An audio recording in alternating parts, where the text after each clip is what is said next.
Hi wrestling fans, thanks for clicking on the dreaded D-Rose report and have a midnight snack.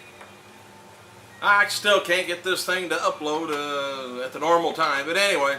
Hey, as noted before, TNA and Spike have been planning on 4 hours of programming on Thursday nights with Explosion, Impact, and Reaction. Well, Spike removed Reaction from their schedule. It looks like TNA may not have the 3 shows on Thursday. Reaction was kind of scheduled to be air in mid-July after 11 p.m. time slot after Impact. So we'll find out what goes on. I think I might have mentioned that yesterday. All right, coming out of last night's TNA Impact, here's the current card for Victory Road. TNA World Title match is going to be Mr. Anderson Abyss, Jeff Hardy, Rob Van Dam. Tag Team title match, Pure Money, Motor City Machine Guns. Ultimate X Division title match, Brian Kendricks, Doug Williams. TNA Knockout title match, Angelina Love, Madison Rain. Steel Cage match, Hernandez, Matt Morgan, Ric Flair taking on Jay Lethal. Now, just to touch on this a little bit about the Linda McMahon, she released a kind of an interesting campaign footage with WWE as been mentioned in her campaign. Like I say, I think you might be able to find it on YouTube, and it's she has said she had a regular job. It's not real, but it was our job. All right, Ric Flair, I think I might have left off here. Ric Flair mentioned recently in an interview that the relationship with he and Hogan, said it's good, we agree to disagree, and that's all we'll ever be. It's business, it's always been magic, there was always going to be interest, things like that. Anyway, he said his relationship with Bret Hart, I'll leave that sit there. Anyway, his relationship with Bret Hart, he said, I'm not mad at Bret. I just said what I thought. Now, he said this, what he's talking about a long time ago. Said, I thought that the tragedy of Owen Hart was completely different to what happened in Montreal. When the two became intertwined again, I thought that it was really in poor taste. And what happened to Owen was a tragic accident and no one's fault. But once again, the first thing came up again was Montreal. What happened in Kansas City with Owen had nothing to do with Montreal, but it just rolled into one big thing, and that's what I said that made Bret mad. So that's been a while now. I can't remember exactly what Flair said to make Bret mad, but oh well. He says, I thought the focus should have been on Owen, not back and forth, talking about Montreal so bad. As fast as Kansas City happened, it was kind of over and done. But what Flair's not thinking of, I think back then, is probably WWE did make an agreement with Martha Hart about not mentioning the Owen Hart, tragedy hardly at all, which I didn't think they were, but Martha seems to think, or she's needing some extra cash. Martha seems to think it's getting brought up all the time. I don't think so. Anyway, the new ring announcer, Ashley Valance, is working in WWE Developmental. Richie Steamboat returned to his single action last night in WWE House Show, or Development Show. Richie teamed up with his father, Ricky Steamboat, last week in his first match since returning from a knee injury. And for what it's worth, the Sprint Center, Kansas City, is advertising John Cena versus Sheamus in a steel cage match for the WWE title for July's Money in the Bank pay-per-view. So, might have a little inside info onto that.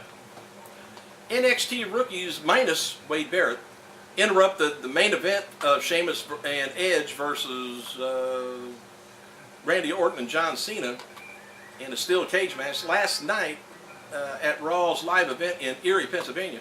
The rookies beat up Orton and Cena after Sheamus and Edge ran off. Most likely. Evan Bourne finally entered the steel cage and was also beat down, which was a smart move.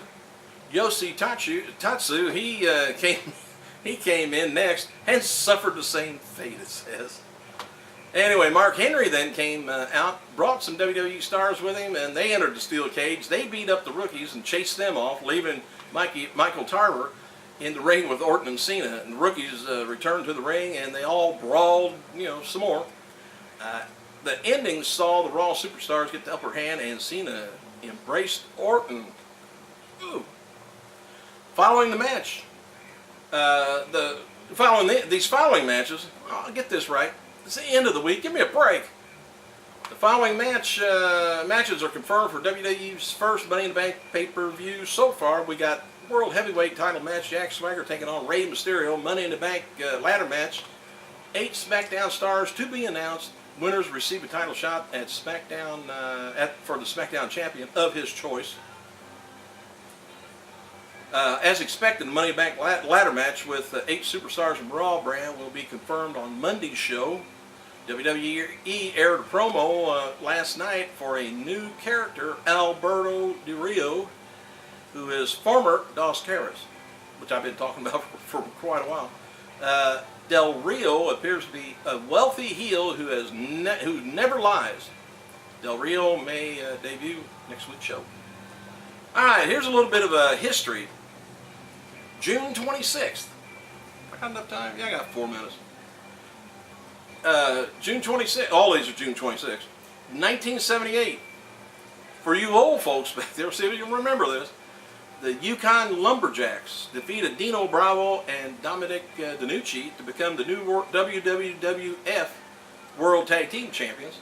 1986, Moondog Moretti and Bobby Jaggers defeated Rufus R. Jones, and Mike George to win the NWA Central States Tag Team titles. 1992, the Nature Boy, Buddy Rogers, he dies from a stroke, was 71 years old. The year 2000, we're still June 26th. Mick Foley is named WWF Commissioner by Linda McMahon. 2002, AJ Styles becomes the first NWA TNA X Division champion, defeating Loki, Jerry Lynn, and Psychosis in a 4-way double elimination match. The match actually occurred on June 19th, but was aired tape delay on TNA's second weekly pay-per-view. And you know, I've heard rumors, I don't even know if I mentioned this. It's kind of a surprise, maybe that TNA is going to be coming up with, is to stop doing pay-per-views on a monthly basis and start doing maybe large, gigantic shows on Spike or on another TV network, but do sort of the way WWF did back in the day. They did that before WrestleMania. They had big shows, and WCW did it for a while too. Saved some money. AJ Styles, well, I already told you. Let's see, the year 2003, Orlando Jordan, remember him when he wasn't gay? Made his SmackDown debut as a face, losing then to the heel John Cena. I don't know what Cena is now. Some people like him, some don't. 2005, here's some highlights from the Vengeance 2005 Sunday Night Heat, on Sunday Night Heat, before the pay-per-view. Rosie and the Hurricane defeated the Heartthrobs. Remember them? To retain the World Tag Team titles.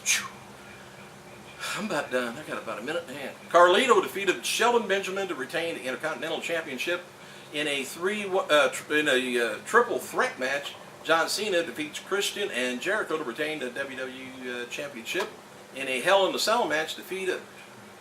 I'm telling you, it's getting late.